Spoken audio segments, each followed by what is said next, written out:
Bienvenido, Señor Presidente, Mr. Prime Minister.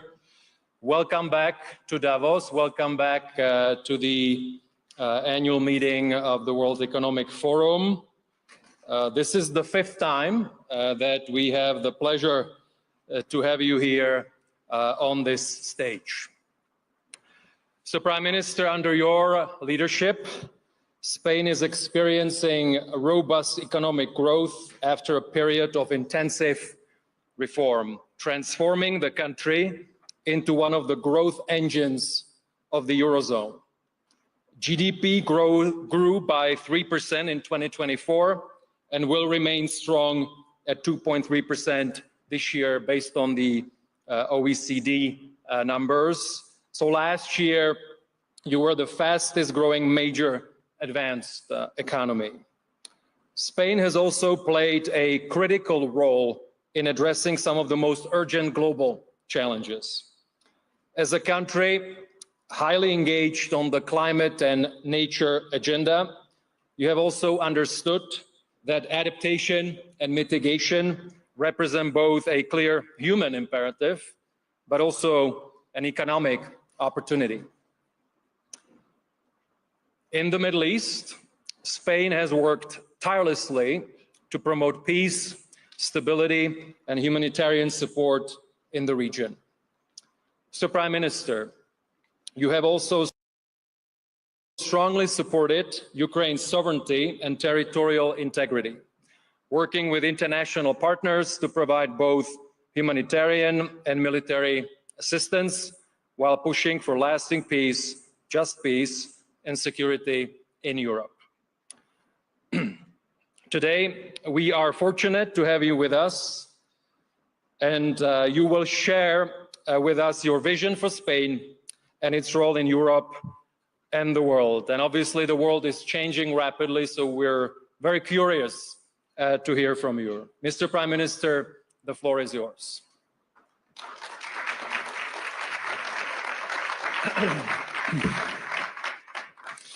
Thank you, Mirk. Good afternoon, and thank you for being here. Look, I had planned to use this speech to highlight, as you mentioned before, the outstanding economic, social, and environmental performance of my country, of Spain. In recent years, Spain has become not only the fastest growing economies and job creators in the West, but also one of the countries that has reduced inequality and greenhouse emissions the most. We are becoming proof that social democracy truly works, that a nation can gain competitiveness while also fostering social justice, protecting nature, supporting a global order based on openness and multilateralism. We have the results, the facts, to show it, while those who defend the opposite model have nothing, just words and promises wrapped in radical measures that led us to chaos in the past and will do so again if we don't act. That's why I have decided to change the topic of my speech and talk to you about one of the main tools that is being used to show this chaos. Social media. Look, back in the early 2000s, social media started to thrive under a promise.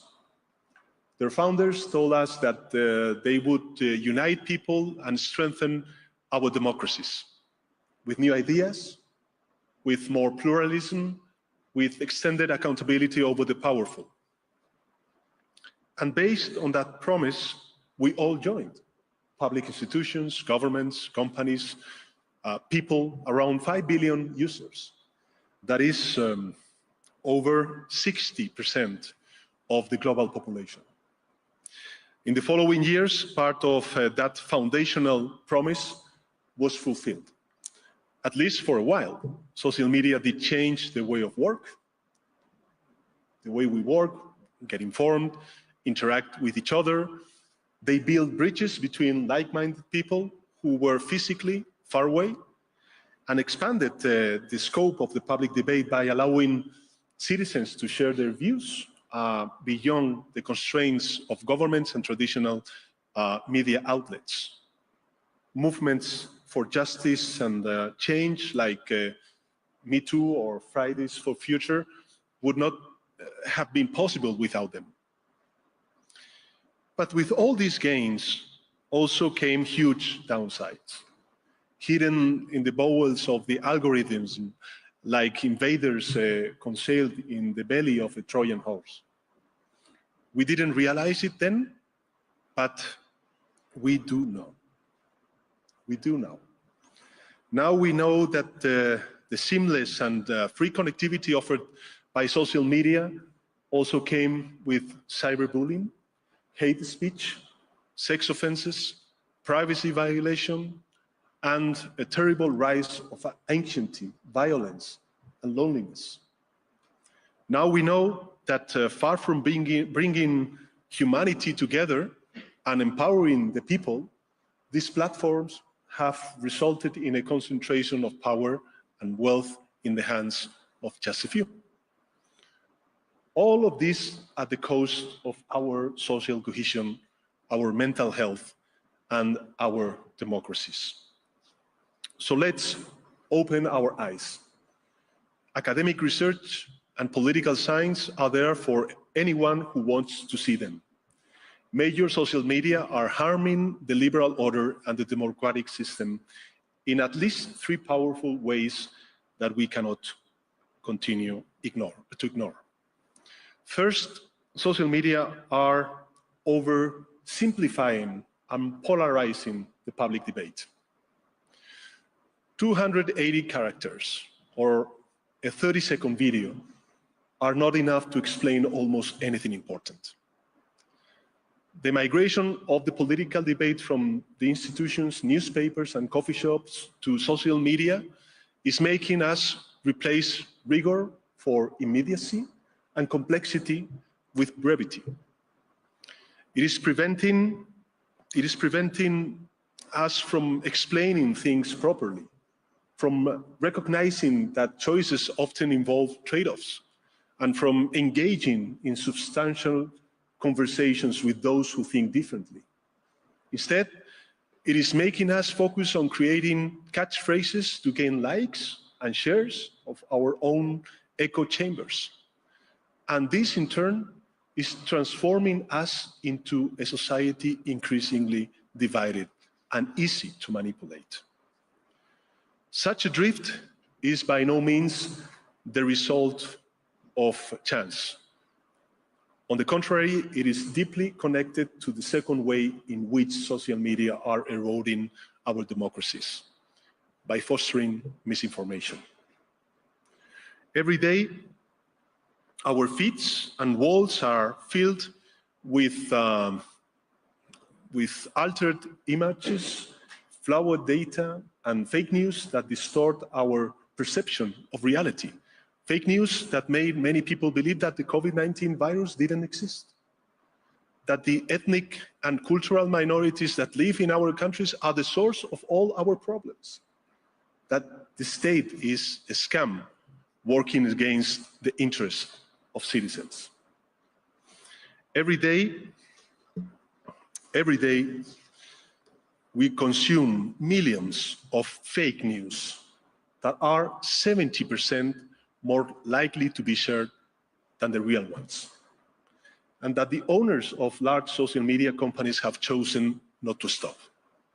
Not because it is hard or because they have read Derrida, but because they are good for business, because they drive more clicks and advertisers, and because they help to advance their political agenda. And this is the third and most terrible way in which social media are damaging our democracies, by becoming tools to replace votes with likes. We were told that these platforms would help to level the playing field, but instead they have made it even more unfair. Data suggests that around 1/3 of social media profiles are actually bots. and that nearly half of all internet traffic is driven by them. Searchers are completely biased by ad services and boosting hacks, and they feed algorithms far from promoting fairness, are being engineered to hide certain political views and foster others. What was supposed to be a space for constructive debate and the free exchange of ideas has become a rigid battlefield filled with manipulation, censorship, and falsehood. And let's be clear, this didn't happen by mistake. It has been fueled in a systematic way. Of course, by foreign powers like Russia that want to weaken our institutions and alter our democratic processes. By anti-system political forces that want to bring chaos to our societies and use it to seize power like fascists did in the past. And by owners of the big social media themselves, a small group of techno-billionaires that are no longer satisfied with holding nearly total economic power. Now they also want political power in a way that is undermining our democratic institutions. And they don't even hide this goal. For instance, Peter Thiel, co-founder of PayPal and one of their leading ideologies, openly admitted in an interview that techno-billionaires want to overthrow democracy because, and I quote, they have stopped believing that freedom and democracy are compatible. And we should wonder, the freedom of whom exactly? Because democracy is not only compatible with the freedom of the people, it is the necessary precondition for it. What truly limits democracy is the power of the elites. It is the power of those who think that because they are rich, they are above the law and can do anything. That is why, my friends, that is why the tech billionaires want to overthrow democracy. This, ladies and gentlemen, is the truth and the terrible threat we face. The technology that was intended to free us has become the tool of our own oppression. The social media that were supposed to bring unity, clarity, and democracy have brought division, lies, and a reactionary agenda. And they have begun to compete unfairly with the strategic sectors of our economies, such as banking, retail, and media outlets. And they have ended up in the hands of a reduced group of men, by the way, only men, whose combined wealth triples the entire European Union's budget. In this context, many public figures and media outlets have chosen to give up and leave these social platforms. A decision that, of course, I fully understand and respect. In fact, I myself have considered doing the same because, frankly, my life would be much easier. However, I also believe that social media have transcended what they once were. I believe they are too important, especially for younger generations, to keep considering them mere businesses, owned by someone who can manage them at their will. I believe social media are now a common resource for humanity, like the oceans, and they should be protected and managed accordingly. Because in my view, the original promise that social media were built upon is still possible. If we correct the many wrongs and do things right, we can still turn these platforms into a space of dialogue, participation, and freedom to improve our societies and strengthen our democracies. The fact that so many people are using them for that is proof. But of course, to achieve this, we will need to act swiftly and decisively. We need to create a common front that unites all who believe in democracy, regardless of their political ideologies and take bold measures to tackle this bold threat. And today, I would like to advance 3 ideas, 3 measures that I will propose to all European leaders in the next formal Council meeting that will take place in Brussels. First, I propose putting an end to anonymity on social media. In our countries, no one can walk the streets with a mask on their face or drive a car without a license plate. No one can send packages without showing an ID or buy a hunting weapon without giving their name. And yet, we are allowing people to roam freely on social networks without linking their profiles to a real identity. This paving the way for misinformation, hate speech, and cyber harassment, because it is facilitating the use of bots, and it is allowing people to act without being held accountable for their actions. Such an anomaly cannot continue.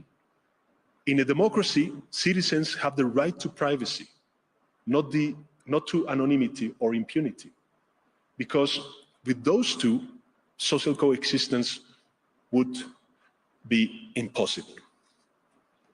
That is why I believe we must push forward the principle of pseudonymity as the functioning element of social media, and force all these platforms to link every user account to an European digital identity wallet.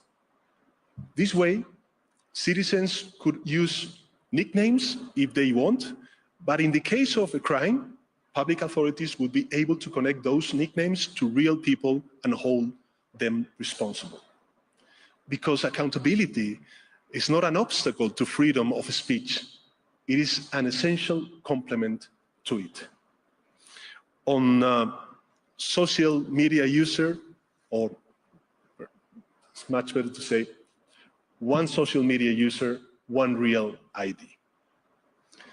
This is the only way to really ensure that minors do not access inappropriate content, that people who commit crimes are banned or prosecuted from social networks, and that the millions of fake profiles that exist and influence the public conversation are removed. My second proposal is to force open the black box of social media algorithms once and for all. The values of the European Union are not for sale. Safeguards like content moderation and fact-checking are both legal and moral requirements that must be followed by all.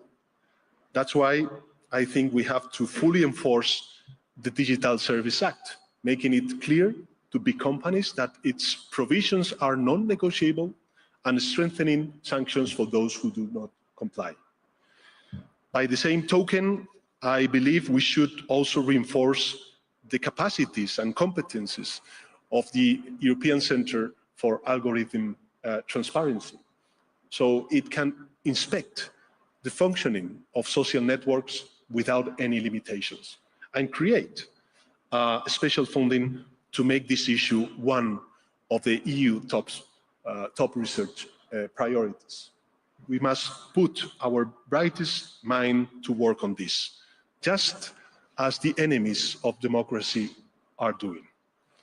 Of course, there's no point in holding social media users and employees accountable if their owners are not, especially considering that they are among the richest and most powerful people in the world, and that the biggest fine ever imposed by the European Commission on a tech company equally to 0.6% of its annual profits. I repeat, 0.6% of its annual profits.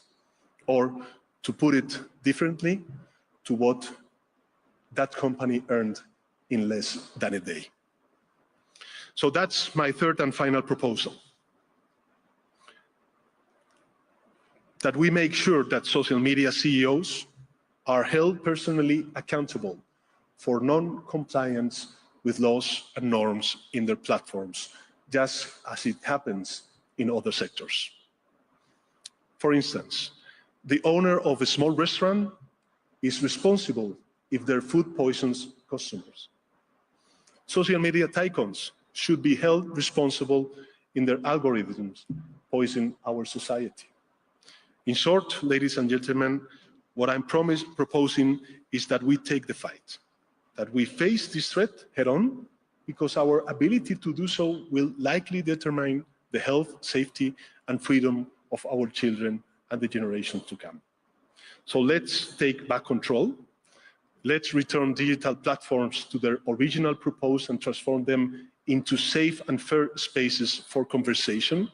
And let's stop those who want to turn them into a weapon for dismantling our democracies. In a nutshell, let's make social media great again. I know it won't be easy.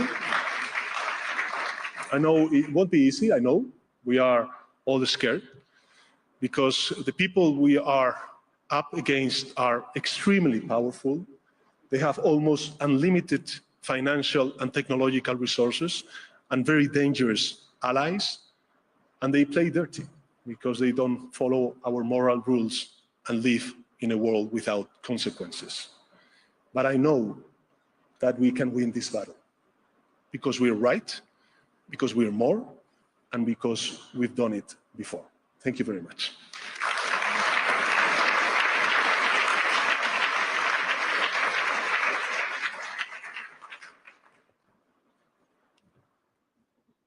Mr. Prime Minister, thank you so much for this special address.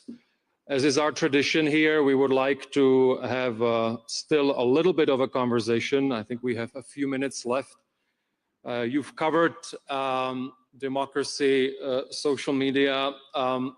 Let me ask you about the transatlantic relations overall. You have stated that both the European Union and the United States are stronger together, and obviously it has been a very important relationship for both. In the current environment, how do you see the relationship evolving? Are you optimistic that we have what it takes to make sure that the European Union and the United States will remain stronger together? Well, thank you very much, Mick, for this question. I do believe that the European Union and the United States, we share a strong transatlantic bond, rooted in different aspects such as culture, history, common interests, common values. We are, how can I say it, allies. If trade war is not in the interest of the US, neither the European Union. Is a zero-sum game. So, my approach is to be constructive, and that the European Union try to strengthen this transatlantic bond. Second, I think that, of course, the world is very big. There are global players besides the US, and I think that the movements that the current Commission and with Ursula von der Leyen as president is taking go, in my opinion, in the good way. I explain myself. I think it is very important, the trade agreement that we achieved, the European Union with Mercosur, also with Mexico. We had different agreements over the last months with Chile, with Canada years ago, and I'm pretty sure that the Commission is also, working with other regional blocs and countries to strengthen and bridge this trade relationship. I think this is very important for the European Union, because we will earn more influence in the geopolitical debate and geopolitical stage, and of course, it will enhance our economic development as a continent. And then I do believe that we need to highlight and defend our way of doing things, the European way, as President von der Leyen said last Monday, I believe, or Tuesday. And in this regard, I think that we need to take some lessons from the current debate and to have a stronger ownership in very specific sectors such as defense, technology, and energy. And this will be the approach of Spain regarding the US and our transatlantic relationship, and of course, within the European Union. I think that we have an opportunity if we move forward and we make stronger our political project, which is the European Union. And talking about this European way of doing things, I do believe that coming back to social media, it is important to fully implement the Digital Service Act, as well as fully implement the first ever regulation on AI that was achieved under the Spanish presidency of the European Council. Thank you. And before we close this session, one other question. I mentioned in the introduction that Spain has been one of the most dynamic economy in the European Union recently.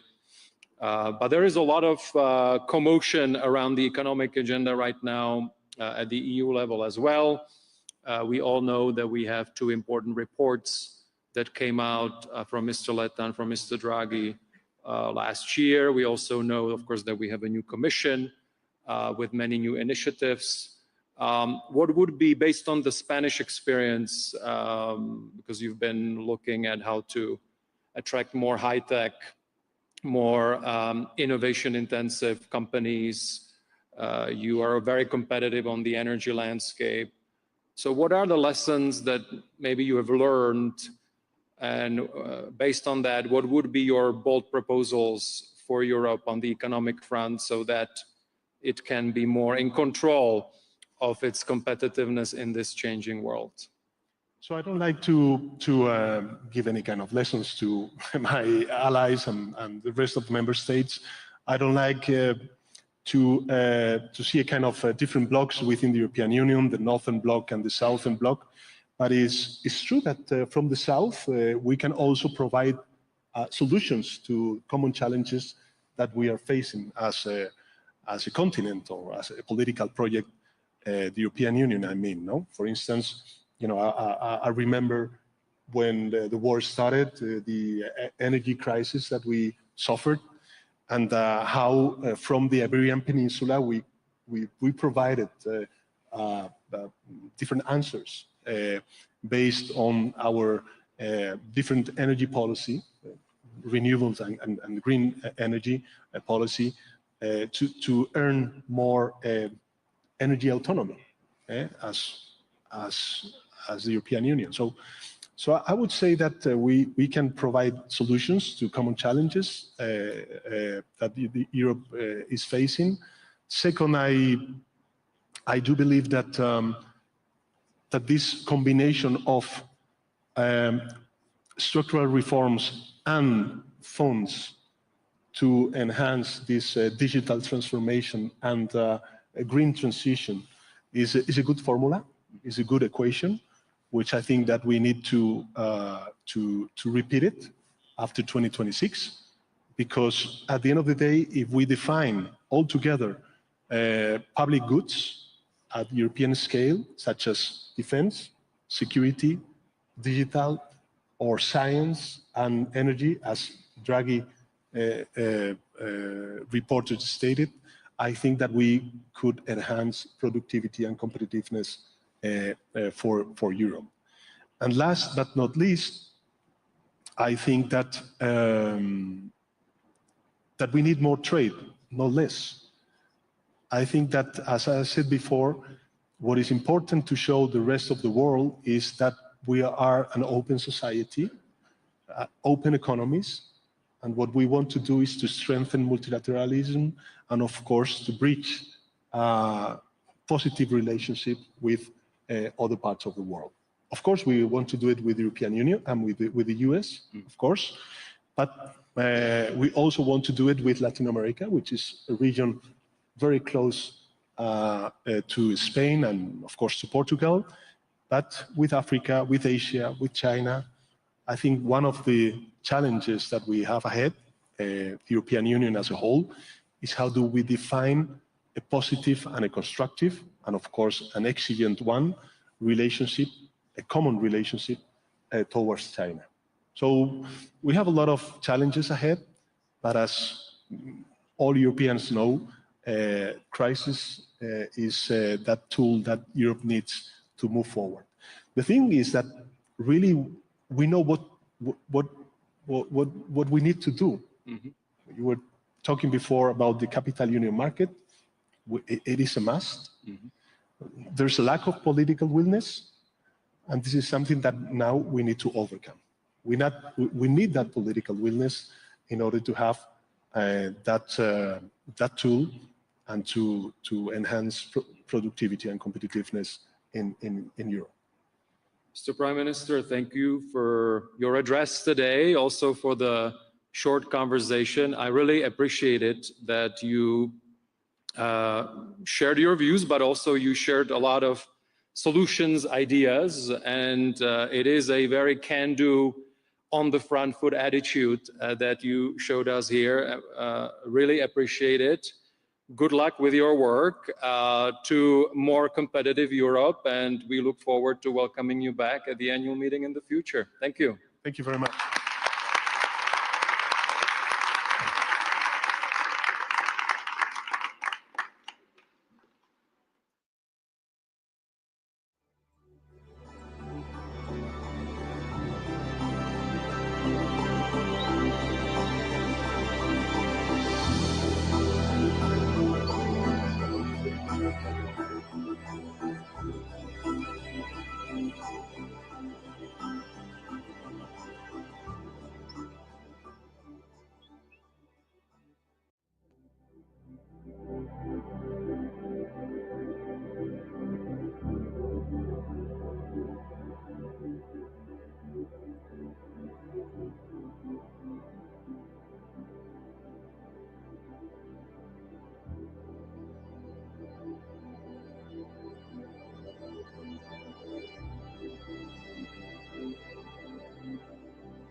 you.